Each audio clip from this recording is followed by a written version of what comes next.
അത് ഞാൻ അങ്ങ് ബെറ്ററെ പോയത് ബുദ്ധിമുട്ടിക്കണ്ടല്ലോ. മൊത്തം 6 വെറൈറ്റീസ് ആണ് നമ്മൾ ഇൻക്ലൂഡ് ചെയ്തിട്ടുള്ളത്. സൂപ്പർ ക്യൂൻ ഉണ്ട്, നാംഡോക്ക് ഉണ്ട്, കാറ്റിമോൻ ഉണ്ട്, ഹിമാ പസന്ത് ഉണ്ട്, പിന്നെ കോട്ടൂർ കോടത്തിന്റെ വെറൈറ്റി വെച്ചിട്ടുണ്ട്. അങ്ങനെ മൊത്തം നമ്മൾ ഏകദേശം ഒരു 6 വെറൈറ്റീസ് ആണ് നമ്മൾ ഇതിനകത്ത് ഇൻക്ലൂഡ് ചെയ്തിട്ടുള്ളത്. അപ്പോൾ നമുക്കിതൊന്ന് കംപ്ലീറ്റ് ആയിട്ടൊന്ന് കവർ ചെയ്ത് ടേപ്പ് ചെയ്ത് ടൈറ്റ് ആക്കി എടുക്കാം. ഓക്കെ, ഫസ്റ്റ് സെക്ഷനിൽ നമ്മൾ ടേപ്പ് ചെയ്തെടുക്കുകയാണ്. ഇത് നമ്മൾ പ്രധാനമായിട്ട് ശ്രദ്ധിക്കേണ്ടത് നല്ല ടൈറ്റായിട്ട് വേണം ഫസ്റ്റ് ലെയർ കവർ ചെയ്തെടുക്കാനായിട്ട്.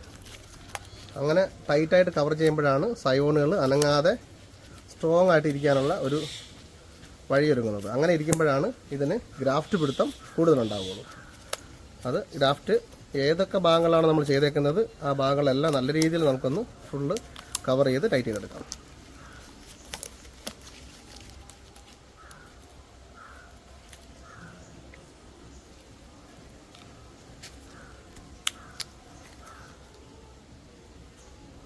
നല്ല രീതിയിൽ ടൈറ്റ് ചെയ്തെടുക്കണം കേട്ടോ.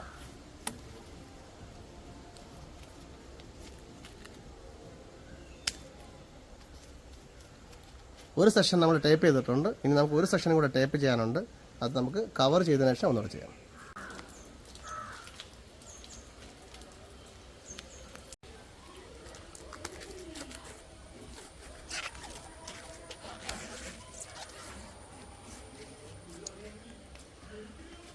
ഒരേ ഹൈറ്റിലും മുകളിൽ ഇതുപോലെ ബ്രാഞ്ചസ് ഉള്ളതുമായിട്ടുള്ള 3 വടികൾ നമ്മൾ കട്ട് ചെയ്തെടുത്ത് കമ്പുകൾ കട്ട് ചെയ്തെടുത്ത് കഴിഞ്ഞാൽ നമ്മളിങ്ങനെ പിടിപ്പിക്കുമ്പോൾ അതിങ്ങനെ കുട പോലെ നിൽക്കുകയും കവർ നമുക്ക് ഒന്ന് കവറായി നിൽക്കുന്നതിനും കാറ്റടിച്ചാൽ ഇത് ആടാതിരിക്കുന്നതിനും കാരണമാകും. അപ്പോൾ 3 വടികൾ എടുത്തിട്ടുണ്ട്, കമ്പ് എടുത്തിട്ടുണ്ട്.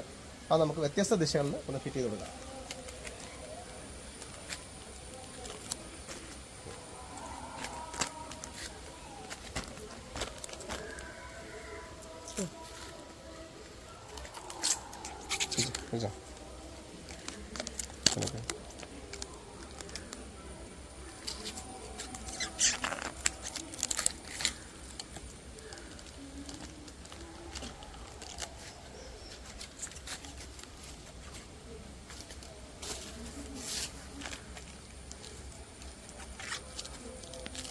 ഇതുപോലെ GSM കൂടിയ ഒരു പോളിത്തീൻ കവർ നമുക്ക് ആവശ്യമാണ്. നമുക്ക് മുളച്ച് വന്നു കഴിഞ്ഞാൽ അതിനെ ഒരു പോളി ഹൗസിനുള്ളിൽ വളർന്ന രീതിയിൽ വേണം നമുക്ക് വളർത്തിയെടുക്കാനുള്ളത്. ഏകദേശം 1.5 അടി വരേക്കും ഹൈറ്റിൽ ഈ സയോണുകൾ വളർന്നു വരുന്നതിന് ഇതിനകത്ത് വേണം വളർത്താനായിട്ട്. അപ്പോൾ വലിയ കവർ നമ്മൾ എടുക്കുക. ബ്രാഞ്ചസ് വളർന്നതിനനുസരിച്ച് ഈ വളർന്നു വരുന്നതിനനുസരിച്ച് ഈ കൊമ്പുകൾ, അതായത് ഈ വെച്ച് കെട്ടിയിരിക്കുന്ന പോർഷൻസ് വേറെ ഹൈറ്റിൽ കെട്ടിക്കൊടുത്ത് അതിനുള്ളിൽ വളർത്തിയെടുക്കുക. പറയാൻ കാരണം ഇത് കണ്ടോ, ഇവിടെ നോക്കിയോ, ഈ ബ്രാഞ്ചുകളിൽ തൊട്ടടുത്തിരിക്കുന്ന മാവാണ്. തളിര് വന്നപ്പോൾ തന്നെ തളിരിലേക്ക് നീരൂറ്റി കുടിക്കുന്ന ചാഴികൾ വന്ന് കംപ്ലീറ്റ് കുടിച്ച് പോയിട്ടുണ്ട്. അപ്പോൾ നമുക്ക് ഈ പുതിയ ഗ്രാഫ്റ്റ് ചെയ്ത് നമ്മൾ റിസൾട്ട് വന്ന സയോണുകളിൽ തുടക്കത്തിൽ തന്നെ ഇതുപോലെയുള്ള ആക്രമണം ഉണ്ടായി കഴിഞ്ഞാൽ നമുക്ക് ഈ ബ്രാഞ്ചസ് ഒരു ഉപയോഗമില്ലാതായിപ്പോവും. അതിന് വേണ്ടിയിട്ടാണ് ഈ ഒരു കവർ കൊടുത്ത് ഹ്യൂമിഡിറ്റി മെയിൻറ്റെയിൻ ചെയ്യുന്നതിന് വേണ്ടിയിട്ടും പിന്നെ ഈ കവറിനുള്ളിൽ അതിനെ നിർത്തി വളർത്തിയെടുക്കുന്നത് കേട്ടോ. അപ്പോൾ നമുക്ക് ഈ കവറൊന്ന് ഇട്ട് കൊടുക്കാം.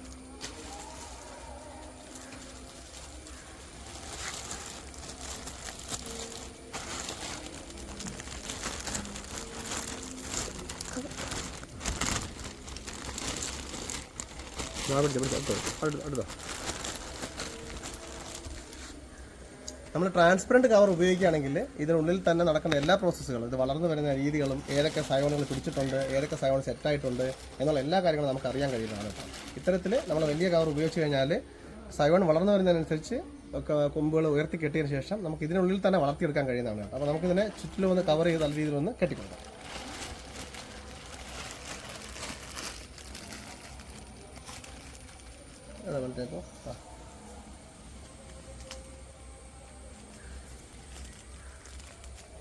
ഏകദേശം 12 ദിവസം കൊണ്ട് തന്നെ നമുക്കിത് മുളച്ചിട്ടുണ്ടെന്നുള്ള കാര്യങ്ങൾ അറിയാൻ കഴിയും.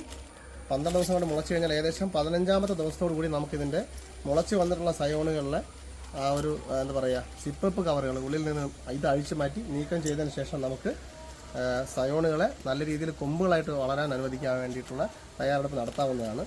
അപ്പോൾ അതിനുശേഷം നമുക്ക് ഉള്ളിലുള്ള സിപ്പപ്പ് കവർ ആവശ്യമില്ല. ഈ കവറിനുള്ളിൽ തന്നെ നമുക്ക് നിന്ന് ബ്രാഞ്ചുകളെല്ലാം വളർന്ന് വലുതായി വരുന്നതാണ് കേട്ടോ.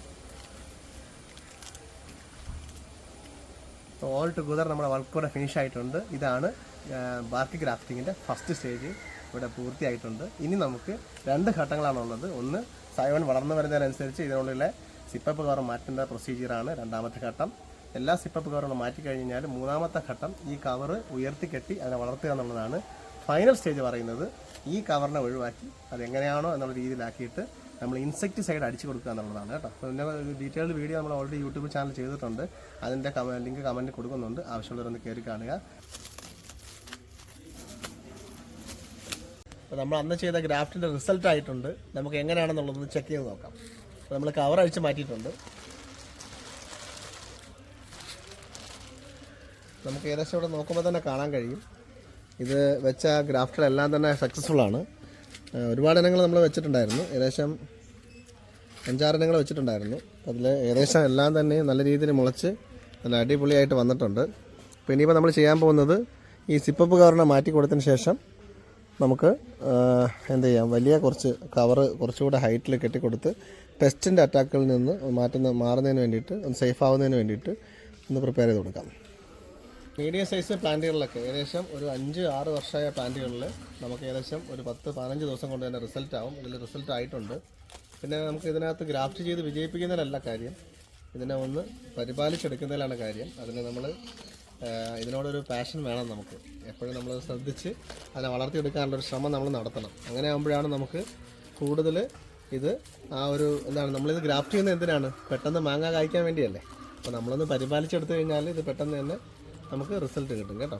അപ്പോൾ നമുക്കൊരു കാര്യം ചെയ്യാം. ഇപ്പം നിലവിൽ എല്ലാവർക്കും ഇത് എല്ലാം ചെയ്യാൻ പറ്റത്തില്ലല്ലോ. നമുക്ക് നിലവിൽ ഈ വെച്ചിരുന്ന കമ്പുകളൊക്കെ ഒന്ന് അഴിച്ചു മാറ്റി കൊടുക്കുകയാണ്. നമുക്ക് കുറച്ചുകൂടെ ഉയരത്തിൽ നമ്മൾ കുറച്ച് 3-4 കമ്പുകൾ വെച്ച് കെട്ടിക്കൊടുത്ത് ഒന്ന് കവർ ചെയ്യേണ്ടതായിട്ടുണ്ട്. കാരണം പെസ്റ്റുകളുടെ അറ്റാക്ക് ഇനീഷ്യൽ സ്റ്റേജിൽ വരാൻ പാടില്ല. അതുകൊണ്ട് അങ്ങനെ ചെയ്ത് തന്നെ മാറ്റി കൊടുത്തിട്ട് നമുക്ക് ഈ കവറുകളൊക്കെ ആദ്യം ഒന്ന് അഴിച്ചെടുക്കാം കേട്ടോ. കവർ റിമൂവ് ചെയ്യുന്ന പരിപാടിയാണ് ഇനി അടുത്ത് ചെയ്യാൻ വേണ്ടി പോകുന്നത്. നമുക്കതിൻ്റെ ടോപ്പിൽ കെട്ടിക്കൊടുത്ത കവറ് വളരെ കെയർഫുള്ളായിട്ട് അഴിക്കുകയാണ്.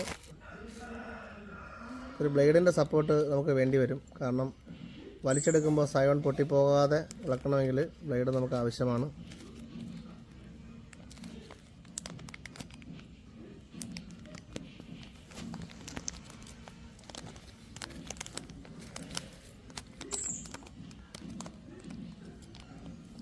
നമുക്ക് സക്സസ്ഫുള്ളായിട്ട് ഒരു ഇനം കിട്ടിയിട്ടുണ്ട്.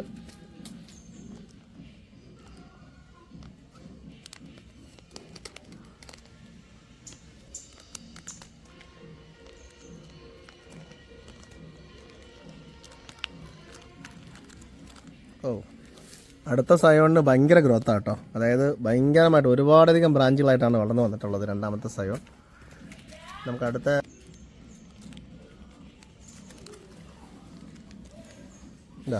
നമുക്ക് റെഡിയായി വന്നിട്ടുണ്ട്.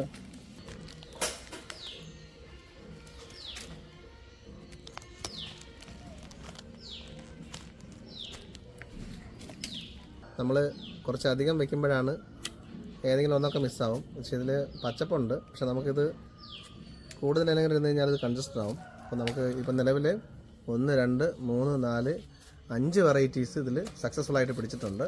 ഇത് വളർന്ന് വരുന്നതിനനുസരിച്ച് വേണം നമുക്ക് ഇതിൻ്റെ ബ്രാഞ്ചസ് ഒക്കെ ഒതുക്കി റെഡിയാക്കി എടുക്കാനായിട്ട്.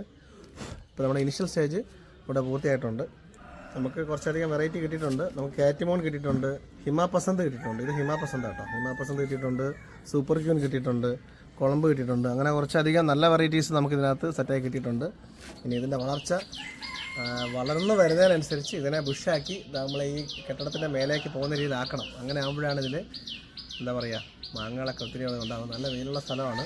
നമുക്ക് ബാക്കി പ്രൊസീജിയർ ചെയ്യാം. ഇനി നമ്മൾ ചെയ്യാൻ വേണ്ടി പോകുന്നത്, ഇത് നമുക്കിപ്പോൾ പുറത്ത് നമ്മൾ ആക്കി കൊടുക്കുന്നില്ല. പുറത്തെ ക്ലൈമറ്റുമായിട്ട് വരുമ്പോൾ ഇത് കരിഞ്ഞു പോകുന്നതിന് സാധ്യതയുണ്ട്. അതുകൊണ്ട് നമ്മൾ വീണ്ടും ഒരു 3 വടി വെച്ച് കെട്ടി പെസ്റ്റിൻ്റെ അറ്റാക്കൊന്നും വരാതിരിക്കാനായിട്ട് നമ്മൾ വീണ്ടും കവറിട്ട് കൊടുക്കുകയാണ് ചെയ്യാൻ പോകുന്നത്. അപ്പോൾ ഇപ്പം പെസ്റ്റിസൈഡൊന്നും നമ്മൾ അടിക്കുന്നില്ല. കവറിൻ്റെ ഉള്ളിൽ നിർത്തി പോളി ഹൗസിനുള്ളിൽ വളർത്തുന്ന മാതിരി ഏകദേശം ഒരു 1.5 അടി പൊക്കത്തിന് ഇത്രയോളം വളർത്തിയതിന് ശേഷമായിരിക്കും നമ്മൾ കവർ മാറ്റിയിട്ട് ബാക്കിയുള്ള പെസ്റ്റിസൈഡൊക്കെ അടിച്ചു കൊടുത്ത് അതിനെ വളർത്തിയെടുക്കുന്നത് കേട്ടോ. അപ്പോൾ നമുക്ക് ഗ്രാഫ്റ്റ് പിടിച്ചെല്ലാം റെഡിയായി വരും. ഇനി വളർന്നെല്ലാം റെഡിയായിട്ടൊക്കെ വരും സാറ്. പക്ഷേ ഇനി ബാക്കിയുള്ള പെസ്റ്റിസൈഡൊക്കെ കൃത്യമായിട്ട് അടിച്ച് റെഡിയാക്കി ഇതിനകത്ത് നമുക്ക് വളം ഇപ്പോൾ ഒന്നും ചെയ്യണ്ട. നല്ല രീതിയിൽ ഇത് വളരട്ടെ.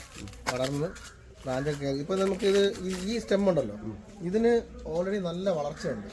ഇതിനുള്ള ഊർജ്ജമാണ് ഈ സയോണിൽ കിട്ടുക. അപ്പോൾ നമ്മളിപ്പം പ്രത്യേകിച്ച് വളമൊന്നും ഇടേണ്ട ആവശ്യമില്ല. എന്തെങ്കിലും വളം അധികമായിട്ട് കൊടുത്തു കഴിഞ്ഞാൽ ഇതൊക്കെ അങ്ങ് പെട്ടെന്ന് കരിഞ്ഞു പോകും. നമ്മൾ ഇതിലുള്ള ഈ തടിയിൽ നല്ല ഊർജ്ജമുണ്ട്. ആ തടി വേരുകൾ താഴ്ന്നു പോയേക്കല്ലേ, അതാണ് മുകളിലേക്ക് കയറി വരികയും ഈ ഇലകളൊക്കെ നിവർന്ന് സഹായിക്കുന്നത്. അപ്പോൾ അതാണ് ഈ ഒരു ബാർക്ക് ഗ്രാഫ്റ്റിങ്ങിന്റെ ഒരു ടെക്നിക്ക്. ഇതിന്റെ ഊർജ്ജം കൊണ്ടാണ് ഈ പെട്ടെന്ന് മുളച്ചു വരാൻ സാധ്യതയുള്ള സയോൺ വെച്ചിട്ട് വളർത്തിയെടുക്കുന്നത്, മനസ്സിലായോ? അപ്പോൾ അങ്ങനെ വരുമ്പോഴത്തേക്ക് ഇനി നമ്മൾ അതിലൊന്നും ചെയ്യേണ്ട ആവശ്യമില്ല. വെള്ളം മാത്രം കൊടുത്താൽ മതിയില്ലേ? ഒന്നും വെള്ളവും വേണ്ട. ഇപ്പോൾ നല്ല രീതിയിൽ നല്ല വെള്ളക്കെട്ടുള്ള സ്ഥലത്തല്ലേ നിൽക്കുന്നത്. അപ്പോൾ നമ്മൾ പരിപാടിയെല്ലാം കഴിഞ്ഞു. സത്യം പറഞ്ഞാൽ കിട്ടുന്നതേ 2 കാര്യങ്ങളാണ്. ഒന്ന്, അതിൻ്റെ ഹ്യൂമിഡിറ്റി പെട്ടെന്ന് അന്തരീക്ഷ ഉഷ്ണത്തിലോട്ട് വരുമ്പോഴേ അതിന് വാട്ടം സംഭവിക്കാൻ വേണ്ടിയിട്ടാണ്. രണ്ടാമത്തെ കാര്യം എന്ന് പറഞ്ഞു കഴിഞ്ഞാൽ നമുക്ക് ഇത് പെസ്റ്റിൻ്റെ അറ്റാക്ക്, നമുക്ക് പെട്ടെന്നൊന്നും ഒരു ജീവികളും കയറി ഇതിനകത്ത് അറ്റാക്ക് ചെയ്യാൻ പാടില്ല. അതിന് വേണ്ടിയിട്ടൊരു ജസ്റ്റ് ഒരു കവറിങ് അത്രേ ഉള്ളൂ കേട്ടോ. വേറെ കൂടുതലായിട്ട് നമുക്ക് ടൈറ്റ് ചെയ്യേണ്ട കാര്യമൊന്നും വരുന്നില്ല. ജസ്റ്റ് നമ്മൾ കവർ ചെയ്ത് വെക്കുകയാണ്. ഒരു സംരക്ഷണം, ഈ ഇലകളൊക്കെ നിവർന്ന് വരാൻ വേണ്ടിയിട്ടുള്ള ഒരു പ്രൊട്ടക്ഷൻ, അതിന് വേണ്ടിയാണ് ഇത് ചെയ്യുന്നത്. ഇനി ഈ ഇല നമ്മൾ വെച്ചല്ലോ, ഇതിൻ്റെ ഇപ്പോൾ ഏകദേശം 1.5 അടിയോളം പൊക്കം വരുന്നുണ്ട്. ഇതൊന്ന് മുകളിലേക്ക് വളർന്ന് ഇതിൻ്റെ ഇലകളൊക്കെ ഇതുവരെയൊക്കെ ആകുമ്പോൾ തിങ്ങി നിറയുമ്പോഴേക്കും എന്ത് ചെയ്യുക, ഈ കവറങ്ങ് അഴിച്ച് മാറ്റി കൊടുക്കുക. ഈ പറഞ്ഞ 4 കമ്പനി അങ്ങ് പതിയെ ഇളക്കി മാറ്റുക. അതിനുശേഷം ഒന്ന് ഇവിടെ ഒരു കയർ കൊണ്ടൊന്ന് നല്ല രീതിയിൽ, അത് ചരടുണ്ടല്ലോ, പ്ലാസ്റ്റിക് ചരട്, ഒന്ന് ഈ ഭാഗം ഉണ്ടല്ലോ ഒന്ന് കെട്ടിക്കൊടുക്കുക മതി. പിന്നെ നമുക്ക് ഒന്നിൻ്റെ ആവശ്യമില്ല. അപ്പോഴാണ് നമുക്കിവിടെ റബ്ബർ കോട്ട് അടിക്കേണ്ടത് കേട്ടോ. ഈ സെൻറ്ററിലെ റബ്ബർ കോട്ട് സാറിന് അടിച്ചിട്ടായിരുന്നല്ലേ.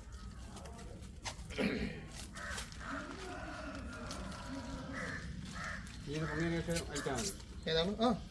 ഇതിപ്പോൾ നമ്മളൊരു ടെമ്പററി ഷെൽട്ടറാണ്. വേറെ പെസ്റ്റ് ഒന്നും വന്ന് അറ്റാക്ക് ചെയ്തിരിക്കാൻ വേണ്ടിയിട്ട് ഒരു ഷെൽട്ടർ ഉണ്ടാക്കി കൊടുത്തേക്കാണ്. ഫിനിഷ്. ഈ തളിരുകളെല്ലാം വരും. അത് കഴിയുമ്പോഴേക്കും ഇത് വളരെ സെറ്റായി നമുക്ക് ഈ കവർ മാറ്റി കൊടുക്കാൻ മാത്രം റെഡിയാവും. പിന്നെ നമുക്ക് ഇതിപ്പം ഈ പെസ്റ്റുകളുടെ അറ്റാക്കുകളിൽ നിന്ന് മാറുന്നതിന് വേണ്ടിയാണ് ഈ കവർ ഇട്ടേക്കുന്നത്. അപ്പോൾ ഈ കവറങ്ങ് നമ്മൾ മാറ്റി കൊടുത്താൽ മാത്രം മതി. അതുവരെ ഒരു സംരക്ഷണമാണ് നമ്മൾ കൊടുക്കുന്നത്. അപ്പോൾ അത് മാറ്റിയതിന് ശേഷം നമ്മൾ ഏതെങ്കിലും നല്ലൊരു ഇൻസെക്ടിസൈഡ്, എക്കാലക്സോ സാഫോ മിക്സ് ചെയ്തിട്ട് ഒന്ന് സ്പ്രേ ചെയ്ത് കൊടുക്കുക. അത്രയും മാത്രം മതി കേട്ടോ.